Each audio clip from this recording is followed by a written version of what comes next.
Pumitas ang matanda ng isang rosas, at inialay ito sa pinakamayamang prinsipe dito.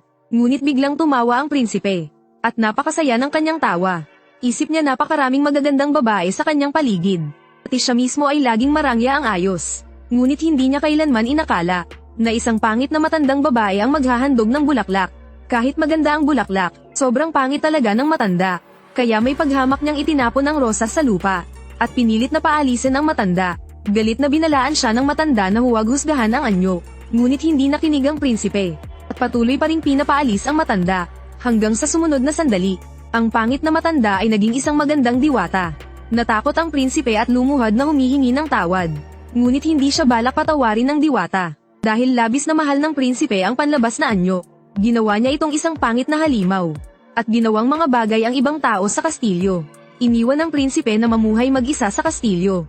At upang bumalik bilang prinsipe, kailangan bago malanta ang rosas, makatagpo siya ng taong tunay na magmamahal sa kanya.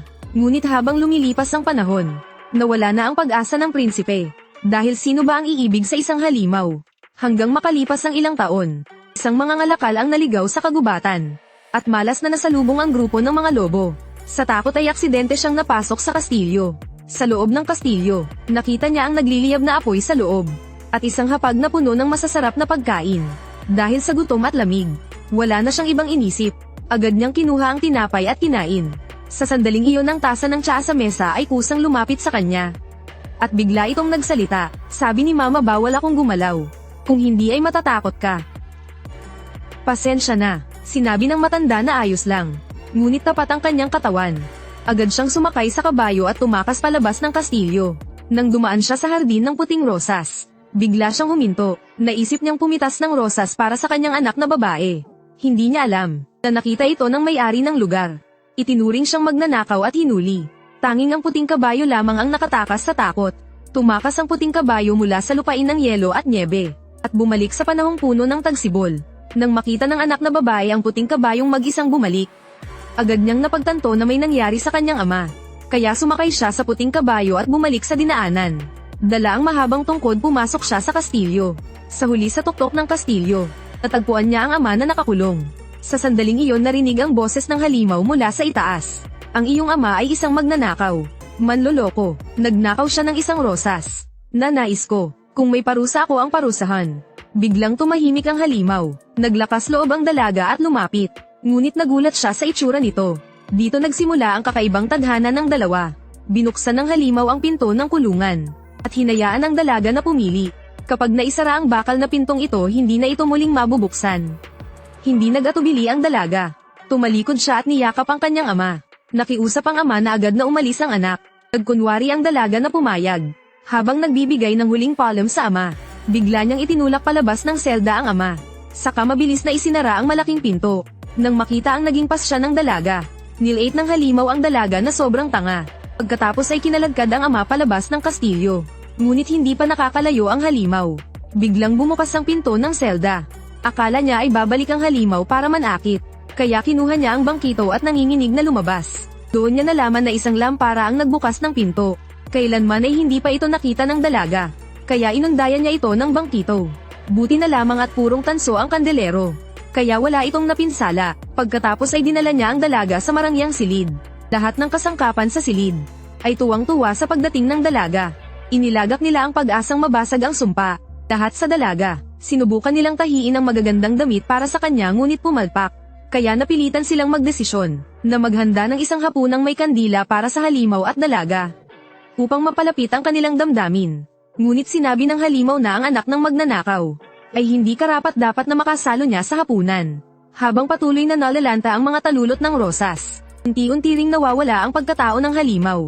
Lalo pang sama-sama ang kanyang ugali, dahil sa maayos na panghihikayat ng tsarera na alipin. Bahagya lamang siyang kumalma, nang marinig ng dalaga na ikinulong siya at gusto pang linangin ang damdamin. Mas pipiliin pa niyang magutom kaysa pansinin siya. Hindi rin nagtimpi ang halimaw. Diretso niyang sinabi na magutom siya kung gusto niya.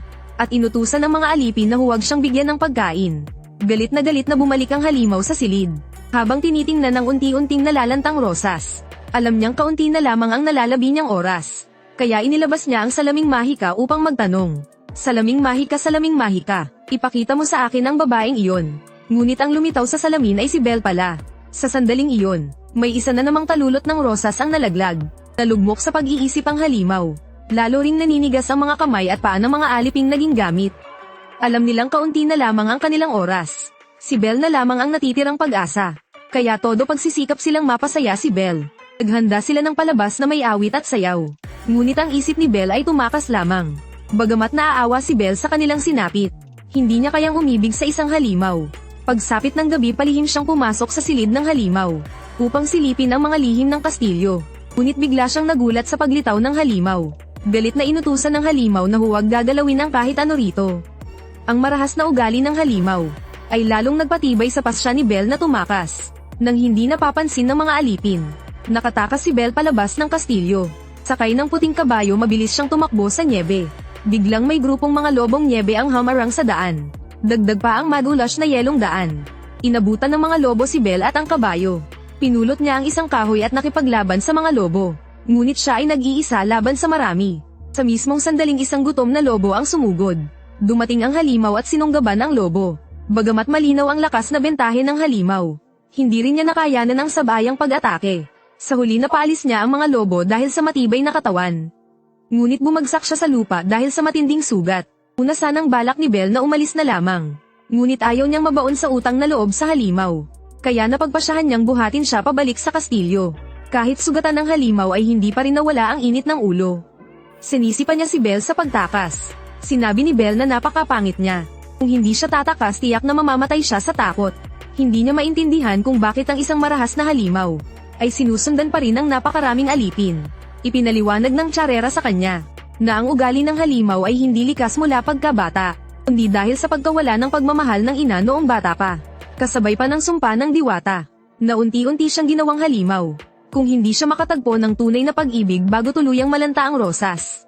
Ganap niyang mawawala ang kanyang pagkatao, at magiging isang tunay na halimaw, at ang mga aliping naging kasangkapan, ay tuluyang magiging mga sirang bagay.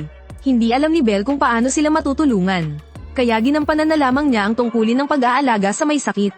Isang araw nagbasa siya ng mga akda ni Shakespeare sa tabi ng kama. Hindi niya inaasahan na makikilala ng halimaw na ito ay Romeo at Juliet. Ang marahas na halimaw ay hindi kailanman nakaranas ng pagmamahal ng magulang. Ngunit mahilig siyang makasama ang mga libro buong araw, at nakakabuo ng sariling damdamin mula sa iba-ibang aklat. Labis na nagulat si Belle sa lawak ng kanyang kaalaman, at sa dami ng librong kanyang nabasa. Dinala siya ng halimaw sa aklatan kahit sugatan ang katawan, at hinayaang pumili ng ilang librong babasahin. Napatulala si Belle. 3 palapag pala ang taas ng aklatan ng halimaw. Nang marinig niyang maaari niyang basahin ang lahat ng aklat dito, labis ang tuwa ni Belle. Ang pinakamahal niya sa buhay ay ang pagbabasa ng iba-ibang libro. Ang magkaparehong hilig ang nagbigay sa kanila ng mga paksang mapag-uusapan. Unti-unti ring naging mas kaaya-aya sa paningin ni Belle ang halimaw. Nagsimula na siyang makipaghapunan kasama niya, at ang dating marahas na halimaw ay naging mahiyain pa dahil sa paraan ng kanyang pagkain. Ngunit ang pag-ibig ay hindi nabubuo sa pagbabasa lamang ng ilang libro. Dahil sa pagiging tuwiran ng halimaw, halatang malala na ang kanyang kalagayan.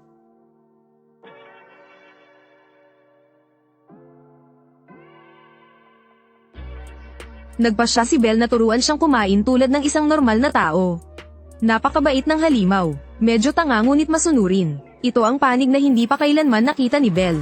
Maghapon silang nagbababad sa mga aklat na puno ng kaalaman. Habang unti-unting lumilipas ang mga araw, lalo ring naging malapit ang kanilang relasyon. Hanggang sa gabing iyon, nakapormal na kasuotan ng halimaw at kinakabahang tumingin sa unahan. Dahil inimbitahan niya si Belle na maging kapareha sa sayaw. Sa tapat si Belle na nakasuot ng nakabibighaning bestida. Nasa sandaling ito ay napakaganda. Magkahawak kamay silang pumasok sa bulwagan. Ang lahat ng kasangkapan ay masayang nakatingin sa kanila. Di nagtagal ay nagsimula ang sayawan. At maya-maya ay nasa balkonahe na sila. Doon napagtanto ng halimaw, na tunay niyang nagustuhan ang napakagandang at mabait na dalaga. Nilate niya ang sarili bilang isang halimaw, na nangangarap pang mahalin ng isang maganda. Baka sakali, talaga bang magiging masaya ka kung manatili ka rito? Ngunit sinabi ni Belle, may kaligayahan ba kung wala kang kalayaan? Nais na niyang makita ang kanyang ama. Hindi matiis ng halimaw na makita si Belle na nalulungkot, kaya inilabas niya ang mahiwagang salamin at ibinigay kay Belle. Ngunit nakita ni Belle na sinasaktan ng mga taga-nayon ng kanyang ama. Nang makita ang nag-aalalang si Belle, naunawaan ng halimaw na oras na upang pakawalan siya. Kahit batid niya ang damdamin ni Belle para sa kanya. Alam niyang maaaring ito na ang huling pagkakataon. Alam din niyang malapit ng malanta ang huling talulot. Ngunit ibinigay pa rin niya kay Belle ang kalayaang ninanais. At ibinigay rin ang mahiwagang salamin. Ang halimaw ay nalungkot na tumayo sa tuktok ng tore. Pinagmamasdan ang minamahal na papalayo. Nang makarating si Belle sa kinaroroonan ng ama. Nahuli na ng mga taga-nayon ng ama at isinakay sa karwahe. Handa na siyang ipadala sa asylum. Dahil matagal nang ang ama ay nagkakalat sa nayon ng balitang dinukot si Belle ng halimaw. Ngunit inilabas ni Belle ang mahiwagang salamin upang patunayan ang kanyang sinapit. At napatunayang hindi nagsinungaling ang ama. Nang makita ng mga taga-nayon ang nakakatakot na anyo ng halimaw. Sila ay umatras sa takot. Ngunit mariing ipinagtanggol ni Belle ang lamang at kabaitan ng halimaw. Dahil dito ang matagal nang humahanga kay Belle. Ngunit paulit-ulit na tinanggihan na mapagmataas ay nagalit. Mula sa pag-ibig ay naging puot. Kaya ipinahayag niya sa mga taga-nayon. Natiyak na nabighani si Belle ng itim na mahika ng halimaw. At baliw na inudyukan ang mga taga-nayon. Para sa sariling kaligtasan at ng kanilang pamilya, kailangan nilang tuluyang lipulin ang halimaw sa paligid. Pagkatapos upang hindi makapagbabala si Belle, ikinulong nila siya kasama ng kanyang ama. Di nagtagal ginabayan ng salamin ang mapagmataas. At pinangunahan ang mga taga-nayon patungo sa kastilyo ng halimaw. Agad namang sinimulan ng mga alipin ang pagtatanggol sa kastilyo.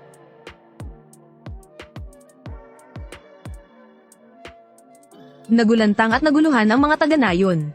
At mabilis na nagtakbuhan palabas ng kastilyo. Sa sandaling iyon dumating si Belle sakay ng puting kabayo. Dahil labis siyang nag-aalala sa kaligtasan ng halimaw. Sa tulong ng ama niyang Panday ay nakatakas siya sa kulungan. Ngunit sinamantala ng mapagmataas ang pagkakataon at may dalang baril. Siya ay nakarating sa ilalim ng tore. At natagpuan ang halimaw na nagdurusa sa lungkot. Mayabang niyang hinarap ang pangit na karibal sa pag-ibig. Si Belle ang nagsugo sa akin. Akala mo ba talagang magugustuhan ka niya? Pagkatapos ay walang pag-aalinlangang pinaputok ang gatilyo. At pinabagsak ang halimaw mula sa bubong. Dumating si Belle at balis ang tinawag ang halimaw. Ngunit nang kakatalon pa lamang ang halimaw, muling kinuha ng mapagmataas ang halijing bato sa tabi. Buong lakas na inihampas sa sugat ang halimaw. Buti na lamang ginamit ng halimaw ang huling lakas. Hinarang niya ang kasunod na pag-atake. Sabay sakal sa leeg ng mapagmataas. Agad na nataranta ang mapagmataas at humingi ng tawad. Kitang-kita ang pagkakaiba ng dalawang lalaki. Ngunit nang lumapit ang halimaw kay Belle, ang mapagmataas na hindi pa rin tumitigil, ay muling nagpaputok at tinamaan ang halimaw. Ngunit dahil nabasag ang batong tinatapakan niya, nahulog siya at namatay. Samantalang ang halimaw ay matagal ng sugatan. At hindi na kayang tumayo. Ngunit masaya siya, dahil bumalik si Belle para sa kanya. Kasabay ng pagkalanta ng huling talulot, na nangangahulugang papalapit na ang wakas ng buhay ng halimaw. Nagpaalaman na rin ang mga aliping kasangkapan. Unti-unting nawalan ng tinig. At tuluyang naging tunay na mga kasangkapan. Lugmok sa lungkot si Belle habang tinitingnan ng halimaw. Ang tagpong ito ay naunawaan ng palihim na dumating na diwata. Na natagpuan ng halimaw ang tunay na pag-ibig. Iwinasiwas niya ang kanyang braso. Ang mga talulot ng rosas ay kumislap sa liwanag. At binalot ang walang malay na halimaw. Sa gulat ng mga mata ni Belle, ang halimaw ay unti-unting naging isang gwapo at marangal na prinsipe.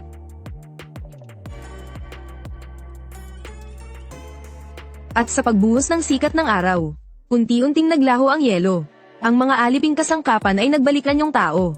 Di nagtagal, unti-unti ring nagbalik ang sigla ng kastilyo. At si Belle na nakasakay sa puting kabayo at ang prinsipe ay mamumuhay ng masaya magpakailanman sa kastilyo.